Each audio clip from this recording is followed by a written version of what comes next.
infections of the eye.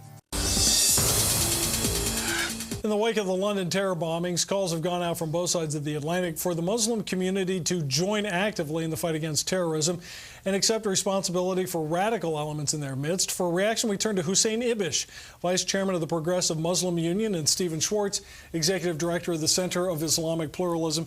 Hussein, let's begin with you. Sure here in the United States, you have a Muslim community that in many ways is more integrated in the fabric of society, but it's also pretty clear that we've got some folks who have been using mosques as a way of basically saying, we're going to teach you how to wage jihad and urging people to kill Americans. What do you do about that? Yeah, there has been some of that. Well, I don't think we can tolerate it. And I think one of the most heartening things is when the Secretary of Homeland Security, Chertoff, speaks about his successes and the successes of the department, he points usually first to the Lackawanna case as the bust of a potential sleeper cell. You're talking about in Lackawanna, New York, where exactly. There were six guys who trained in a terrorist training camp in Afghanistan.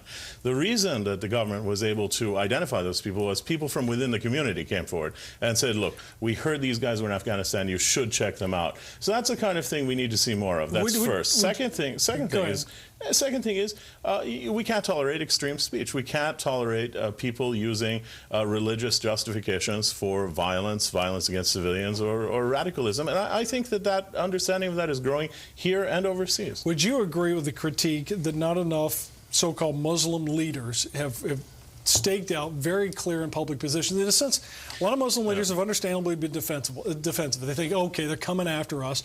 And so they've held their peace. And is it true that some of them feel that they're under some threat of intimidation if they step out and speak? No, I don't think so. I think in the United States, especially if you look at the reaction to the London bombing, the condemnation was universal and passionate, and actually also from the Arab world. I think the problem is that some people, both religious leaders and political leaders, especially in the Middle East, have tried to have it both ways. They've condemned al-Qaeda on the one hand, but they've given Palestinian suicide bombers a pass. So people like to have it both ways. And I think also our own government has done that with, for instance, with regard to Luis Posada Carriles, this Cuban terrorist who blew up 73 people who we have in Miami. He's not in Gitmo. He's not on trial. He's just being treated like a visa overstay. So it's a very human thing to try to give your friends a pass on this. Okay. And we can't have that. We just can't tolerate it. Stephen, what's going on now is you're starting to see a number of deportations take place. It's interesting. The French cracking down, the British cracking down. What would you like to see happening in the United States, and what do you think is the best way to deal with the problem that Hussein says we have, which is we've got people actively fomenting acts of violence against Americans? Well, strictly speaking, it's not simply a Middle Eastern problem. It's also a problem in the subcontinent, especially in Pakistan. Right. And it's a very big problem in the Pakistani-American Muslim community. Frankly, I would like to see the United States apply the same standard that was applied to Japanese government-controlled Shinto shrines in 1942, which was that they were shut down and padlocked. I do not think that the government of Saudi Arabia or any of its extensions or any of its institutions has any right to operate, own, or direct religious institutions in the United States. The government of Israel does not run synagogues in the United States.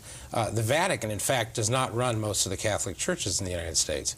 And I do not see that there's any justification for allowing foreign governments or foreign Muslim organizations to run mosques on our territory. This has been, and I have no expertise on this, what percentage of mosques would you maintain or run or operated by Saudis?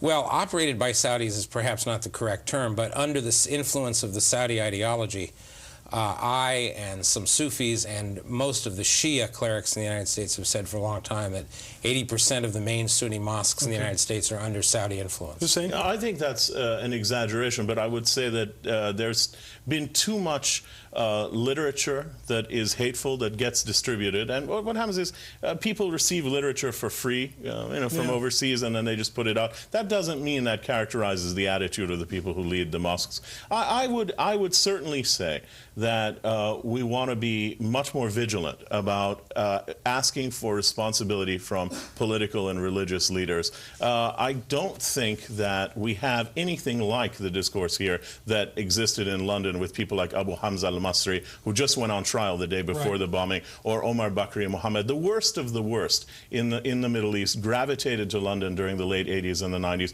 The British now, I think, realize that's a mistake, and I don't think we've allowed anything like that to happen here. That doesn't mean we don't have to be more vigilant, but especially within our own community. But it's not the same thing. Got to go. Hussein Sure Ibish, thing. Stephen Schwartz, thank you both for joining us. Coming Pleasure. up, could the deadly London bombings actually backfire on terrorists? Who's really winning the hearts and minds of the people? We're going to debate that. And later, how close are Iraqi troops to taking over security for their own country? And when will American troops begin heading home? We're going to give you a progress report.